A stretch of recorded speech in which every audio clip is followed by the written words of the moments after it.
नमस्कार साथियों, आप सभी का स्वागत है। आज इस क्लास में हम डीपी मुखर्जी यानी दुर्जटी प्रसाद मुखर्जी के बारे में चर्चा करेंगे। डीपी मुखर्जी भारत में प्रमुख मार्क्सवादी समाजशास्त्री रहे हैं, तो एक नज़र इनके जीवन परिचय पे डालते हैं, फिर पुस्तकों के बारे में चर्चा करेंगे, फिर भारतीय समाज में इनके योगदान पे चर्चा करेंगे। मुख्य रूप से जो इनका परंपराओं का समाजशास्त्र है उन पे चर्चा करेंगे, और कौन कौन से प्रश्न महत्वपूर्ण है जो परीक्षाओं में पूछे जा सकते हैं उन पे चर्चा करेंगे। तो डीपी मुखर्जी का जन्म है वो तत्कालीन बंगाल में हुआ था 5 अक्टूबर 1894 के अंदर, और इनकी जो जीवन यात्रा थी वो चली थी 5 दिसंबर 1961 तक।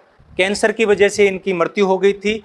काफ़ी कम उम्र में इन्होंने भारतीय समाजशास्त्र को लाभान्वित किया है। अगर हम इनके प्रारंभिक शिक्षा की बात करें तो इन्होंने कलकत्ता विश्वविद्यालय से पहले इतिहास विषय में मास्टर डिग्री हासिल की। ये इन्होंने 1918 में किया था, और बाद में इन्होंने इकोनॉमिक्स से मास्टर किया था 1920 के अंदर। तो ये प्रारंभिक रूप से समाजशास्त्र का इन्होंने अध्ययन नहीं किया था, लेकिन बाद में धीरे धीरे इनका झुकाव है वो समाजशास्त्र की तरफ हो गया था। तो 1918 में इतिहास से और 1920 में अर्थशास्त्र से इन्होंने एमए किया था, और बाद में समाजशास्त्र में आगे, लेकिन आजीवन इतिहास और अर्थशास्त्र से वो जुड़े रहे। तो वो भारत के अंदर बहुत से विषयों के समन्वय करने वाले सामाजिक विचारक रहे हैं। 1922 में इन्होंने सर्वप्रथम अपने अकादमिक जीवन की शुरुआत की लखनऊ विश्वविद्यालय में। इन्होंने अर्थशास्त्र और समाजशास्त्र, तब दोनों एक साथ पढ़ाया जाता था ये विषय, तब इन्होंने प्रारंभ किया था, और अपने आजीवन यानी सेवानिवृत्ति तक 1952 तक लगातार 30 वर्षों तक वो इस विश्वविद्यालय से जुड़े रहे। इन्होंने यहाँ अर्थशास्त्र और समाजशास्त्र विषय का अध्यापन करवाया। इस समय नया विषय प्रारंभ हुआ था लखनऊ विश्वविद्यालय में। इससे पहले 1921 में आर.के. मुखर्जी ने, राधा कमल मुखर्जी ने इस विषय को यहाँ स्थापित किया था, और बाद में 1922 में ये आ गए, और 1928 के अंदर डी.एन. मजूमदार आ गए थे। तो ये तीनों ने समाजशास्त्र को लखनऊ विश्वविद्यालय में पढ़ाया है। इन तीनों को संयुक्त रूप से लखनऊ के त्रितत्व या ट्रिनिटी कहा जाता है। तो ये प्रश्न है वो परीक्षाओं में आ सकता है कि लखनऊ विश्वविद्यालय से या प्रारंभिक स्तर पे किन किन का संबंध है वो लखनऊ विश्वविद्यालय से रहा है, या निम्नलिखित में से किसका संबंध है वो लखनऊ विश्वविद्यालय से नहीं है। तो ये तीनों ने एक साथ इनका अध्यापन करवाया था, डी.एन. मजूमदार, आर.के. मुखर्जी और डी.पी. मुखर्जी। उद्योग में प्रजातंत्र, ये इनका प्रथम लेख था। उस समय भारत में औद्योगिक क्रांति नहीं आई थी, उद्योग बहुत बड़े पैमाने पर विकसित नहीं हुए थे, लेकिन फिर भी इन्होंने अपनी दूरदर्शिता के बदौलत इन्होंने ये लेख लिखा, और आगामी जो स्थितियां उत्पन्न होने वाली थी उन पे चर्चा की। इसी प्रकार उन्होंने बीच में ही एक बार यूपी में, उत्तर प्रदेश सरकार में सूचना विभाग में डायरेक्टरेट के पद पर उन्होंने कार्य किया। डायरेक्टर, वो इंफॉर्मेशन डायरेक्टर रहे थे यूपी सरकार के अंदर। 1947 में उत्तर प्रदेश श्रम जांच समिति के वो सदस्य बने।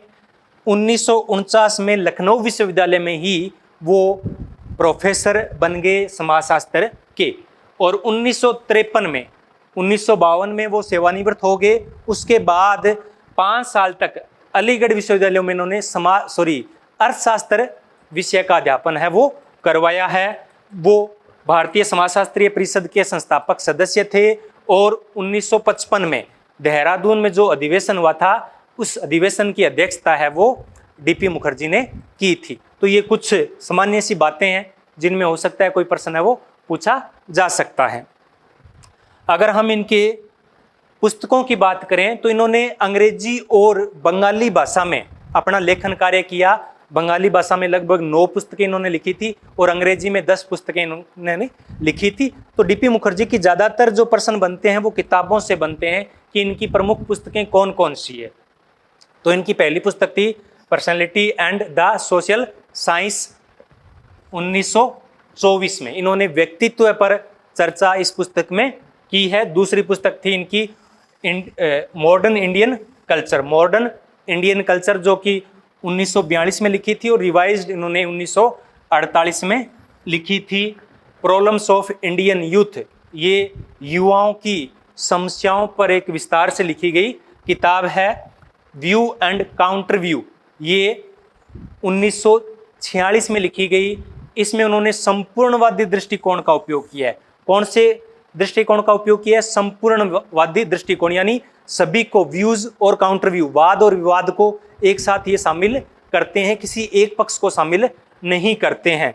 डाइवर्सिटीज इनकी प्रमुख पुस्तक थी, लेकिन ये एक इस प्रकार की पुस्तक थी कि इन्होंने जीवन काल में जितने भी लेख लिखे थे, जितने भी उन्होंने भाषण दिए थे, उन सब का संकलन है ये। तो ये 1958 में इन्होंने लिखी थी। ये 4 खंडों में विभाजित है। ये जो उनके लेख थे, जितने भी लेख थे, वो 4 खंडों में संकलित है, प्रकाशित है। पहले खंड में आर्थिक, नोट करना, पहले खंड में आर्थिक लेख लिखे गए हैं, दूसरे में ऐतिहासिक लेख के संकलित है, तीसरे में सामाजिक और चौथे में साहित्य से संबंधित लेख है वो संकलित किए गए हैं। कई बार क्या होता है कि एक लेख का नाम है इनका Indian tradition and social change, Indian tradition and social change. ये उन्होंने 1955 में अपने जो समाजशास्त्रीय परिषद की अध्यक्षता उन्होंने की थी, तो उसमें उन्होंने ये भाषण दिया था और लेख भी इनका छपा था। तो ये एक अलग से लेख नहीं, अलग से पुस्तक नहीं है, ये एक लेख है Indian tradition and social change, जो कि डाइवर्सिटीज पुस्तक में प्रकाशित है। टैगोर ए स्टडी 1943 में ये इनकी पुस्तक आई थी।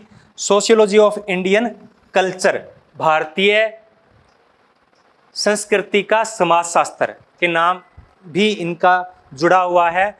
कई बार प्रश्न आ सकता है कि भारतीय संस्कृति के समाजशास्त्र की रचना है वो किसने की थी? तो डीपी मुखर्जी ने की थी 1942 में। आगे हम बात करें तो इनकी एक और पुस्तक है on Indian history, A study of method, ये 1945 में आई थी।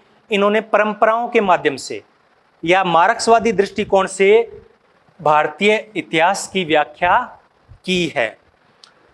एक पुस्तक जो अलग हटकर है, क्योंकि डीपी मुखर्जी बहुमुखी प्रतिभा के धनी थे, तो इन्होंने म्यूजिक पर भी एक पुस्तक लिखी है।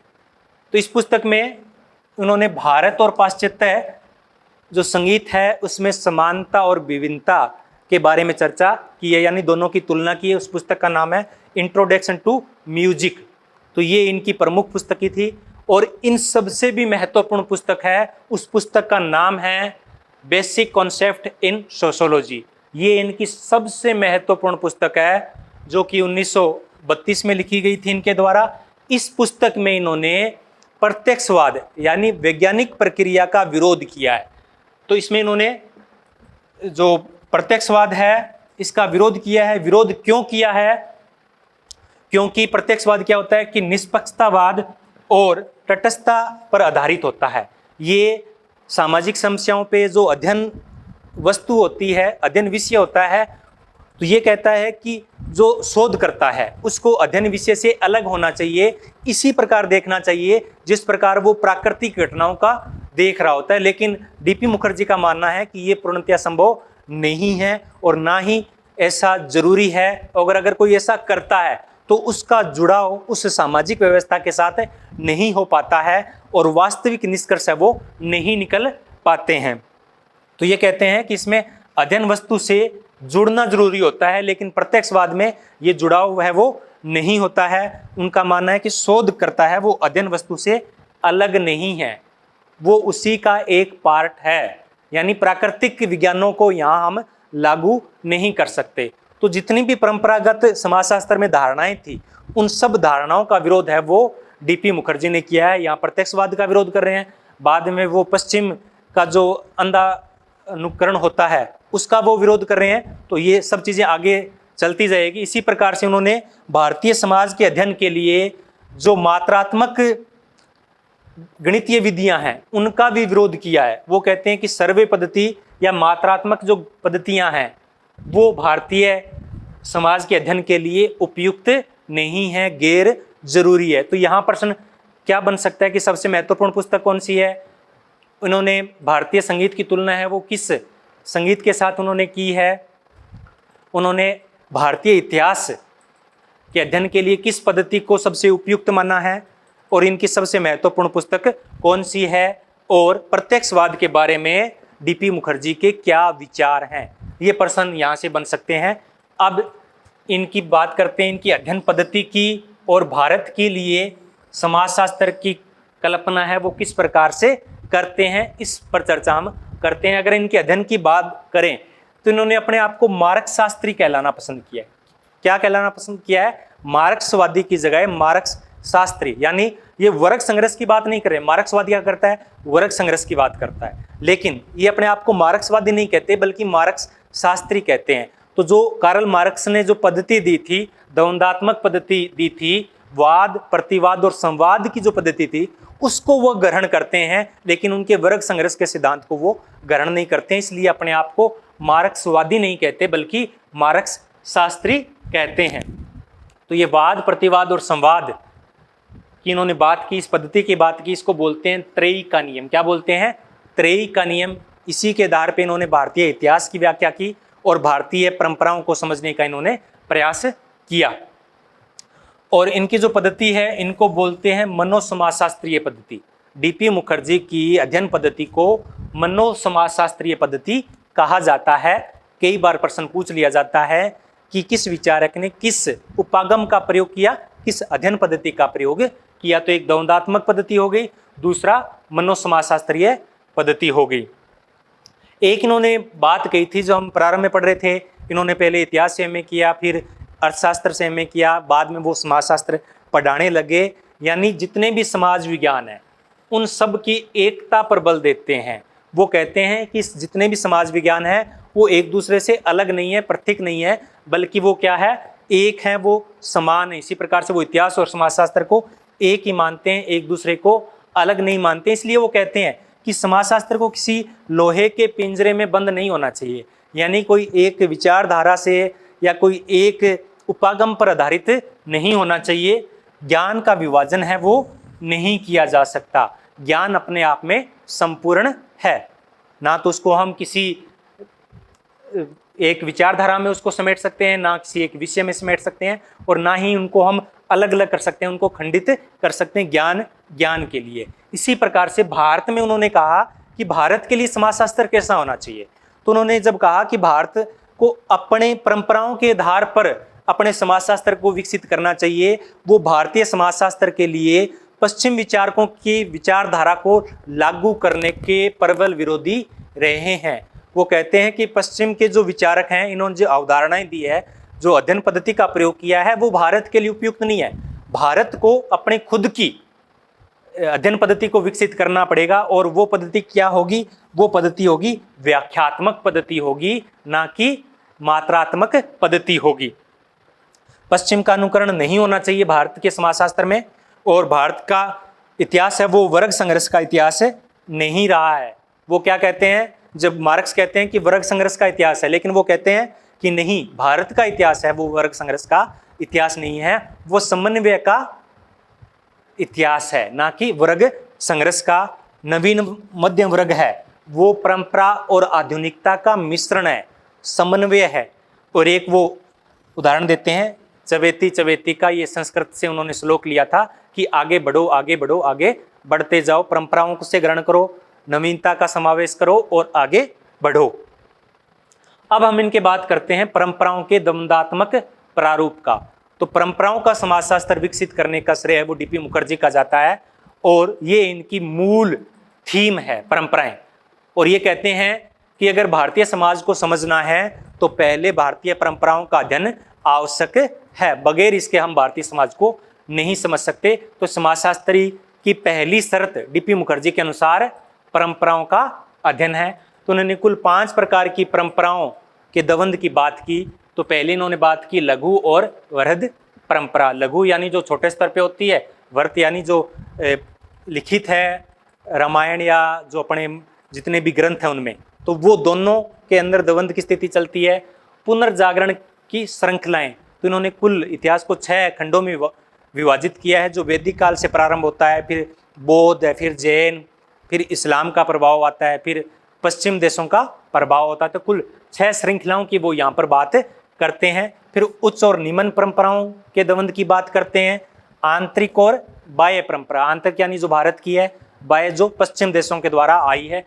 और परंपरा और आधुनिकता के द्वंद की वो बात करते हैं, तो कहते हैं कि दो परंपराओं के द्वंद से एक नवीन परंपरा, यानी दो परंपरा, ये वाद हो गया, ये प्रतिवाद हो गया, और एक नवीन परंपरा यानी संवाद का निर्माण होता है, जो कि दोनों परंपराएं होती है उनका मिश्रण होता है। वो उनकी विरोधी नहीं होती है, उनमें संघर्ष नहीं होता है, यानी वो द्वैतवाद का विरोध करते हैं। वो कहते हैं कि परंपराएं और आधुनिकता में समन्वय होना चाहिए, ना कि संघर्ष होना चाहिए। तो ना तो हम, वो कहते हैं कि परंपराओं को छोड़ सकते हैं और ना ही आधुनिकता से मुंह मोड़ सकते हैं। और परंपराओं में परिवर्तन के लिए इन्होंने सूत्र दिया, और उसमें उन्होंने 3 चीज़ों को शामिल किया: श्रुति, स्मृति और अनुभव। श्रुति, स्मृति और अनुभव, इनके जरिए है वो परंपराओं में परिवर्तन होता रहता है। तो डीपी मुखर्जी के बारे में ये हमने डिटेल से जाना है। अगर आपको ये क्लास पसंद आई तो चैनल को लाइक कीजिए, शेयर कीजिए और चैनल को ज़रूर सब्सक्राइब कीजिए। धन्यवाद।